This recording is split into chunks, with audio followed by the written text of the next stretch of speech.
Bonsoir à toutes et à tous, très heureux de vous retrouver en direct sur M6 ici au Stade de France dans la Maison des Bleus pour cette affiche de la première journée du groupe 1 de la Ligue des Nations 2022-2023. L'équipe de France tenante du titre reçoit le Danemark de Christian Eriksen, demi-finaliste du dernier Euro 2020. Bonsoir Robert Pires. Bonsoir Xavier, bonsoir tout le monde et quel plaisir d'être ici avec les Bleus au Stade de France. Un grand plaisir effectivement de vous retrouver dans cette ambiance qui est belle, qui est majestueuse, même quel bonheur de retrouver ce Stade de France à guichet fermé ce soir avec ce match important pour lancer cette nouvelle campagne dans cette Ligue des Nations. Ça s'était bien terminé face à l'Espagne, on s'en souvient, avec ce titre, avec ce but somptueux de Karim Benzema. Il sera là, le Madrilène, tout juste auréolé d'une 5e Ligue des Champions, associé à Kylian Mbappé à la pointe de l'attaque des Bleus. Oui, effectivement, un duo irrésistible, que ce soit l'un avec le Real Madrid, Kylian avec le Paris Saint-Germain, donc des joueurs qui ont été... Enfin, on regarde cette situation. Donc qui vient sauver Hugo Lloris. Attention au Danemark. Premier avertissement, on le voit encore une fois. Face à Koundé, le centre au deuxième poteau. Là, Eriksen qui peut s'appuyer de nouveau sur Kylian Mbappé. La frappe de Griezmann. Signé à Bruges en janvier dernier. Le voici qui se défend en 1 contre 1. Ça, il l'adore. Kingsley Coman face à Joachim Meylo. Joachim Meylo, l'expérimente. Griezmann s'est travaillé vers le point de pénalty vers Gris où Varane était monté. Et avec Karim Benzema et Aurélien Tchouameni également au point de chute. C'est lui qui va tenter de revenir face à Thomas Delaney. Technique de Karim Benzema avec Kanté qui retrouve l'attaquant du Real qui finalement vient buter sur Kasper Schmeichel. Mais alors quel numéro de la part de Karim Benzema. Également Benzema qui est parfaitement lancé par Griezmann dans la surface de réparation et la prise à deux. Il la fallait entre Vestergaard et Griezmann. Petit ballon par-dessus. C'était vers... Est-ce que c'est allé vite entre Benzema et Kylian Mbappé qui va retrouver Karim Benzema à l'intérieur du pied, position de hors-jeu. Pour le moment, ça doit être limite. Cette position de hors-jeu de Karim Benzema sur ce ballon. Défenseur central de Galatasaray. Peut être une option aussi, on avait vu Aurélien Tchouameni notamment avec son club contre le Vasse. Qu'il était bon ce centre. Théo Hernandez peut-être en position de hors-jeu. Le drapeau ne s'est pas levé, lui particulièrement aussi par des blessures. Hernandez, ballon axial vers Kylian Mbappé. Au moment où l'on entre dans ce temps additionnel.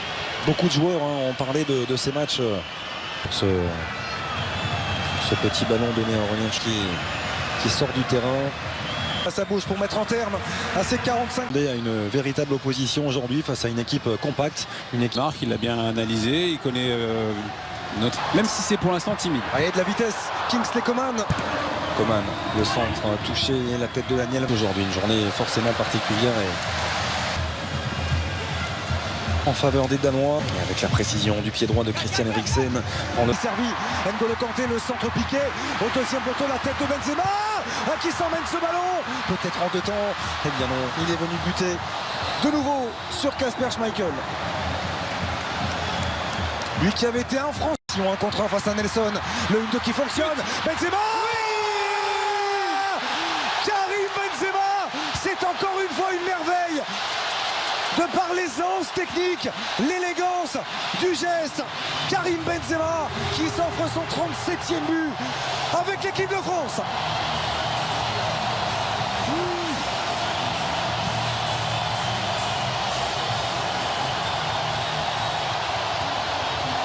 Très déçu bien sûr de perdre déjà un deuxième joueur sur... Non. Il avait décidé d'alerter Christopher Nkunku et de monsieur Félix Weyer. Dans un rôle de latéral droit. Scène. Joueur de... On l'évoquait il y a quelques instants. L'ancien attaquant des Girondins de Bordeaux. C'est lui qui permet au Danemark de se relancer. Pas de position de hors-jeu signalée par l'assistant. Parfaitement lancé dans la surface. À la limite de hors-jeu, Andreas Cornelius. Le geste juste de l'intérieur du pied. Et ça fait un but partout.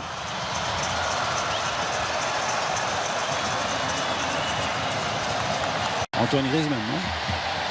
C'est lui qui s'est saisi du ballon. Ce sera bien pour le pied gauche de Griezmann. Et ce sera... C'était allongé derrière le mur. C'est ce que l'on appelle une entrée remarquée de la part d'Andreas Cornelius, l'ancien attaquant des Girondins de Bordeaux qui à lui seul vient complètement renverser le cours de cette rencontre. Quelle frappe! Angle fermé. Je pensais qu'il était hors jeu au départ. Le drapeau ne s'est pas levé, en tout cas c'est en train d'être étudié par Félix Weyer avec l'assistance vidéo. Encore une fois le déplacement de Cornelius qui est parfait, il est couvert par Théo Hernandez. Petit souci déjà d'alignement entre Théo et Lucas Hernandez sur l'égalisation d'Andreas Cornelius, même si le déplacement était bon. Bienvenue mes amis, voilà d'autres vidéos sur la chaîne InfoPlus. Donc pour cette chaîne, je vais donner quelques conseils pour les rallonges. Voilà une rallonge. Donc les rallonges sont très importants dans l'utilisation électrique, mais il faut prendre en compte des conseils très importants. Par exemple, cette rallonge, il contient 3 prises. Donc pour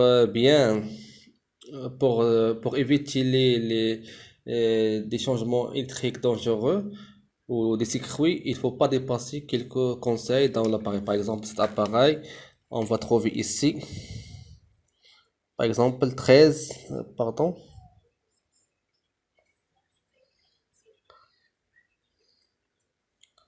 17 ampères. Donc il faut pas dépasser 17 ampères pour cet appareil.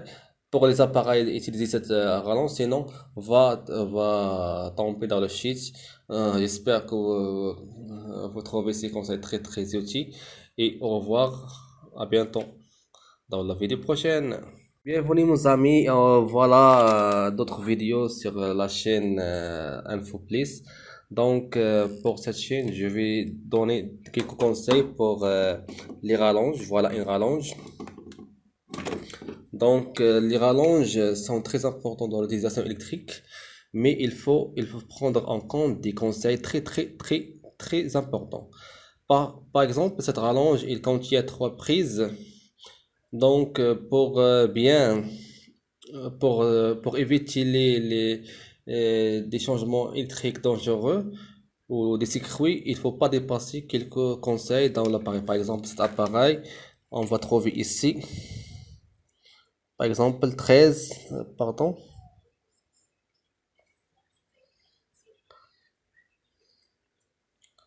17 ampères. Donc il faut pas dépasser 17 ampères pour cet appareil. Pour les appareils, utiliser cette rallonge, sinon va tomber dans le shit. J'espère que vous trouvez ces conseils très utiles. Et au revoir, à bientôt dans la vidéo prochaine.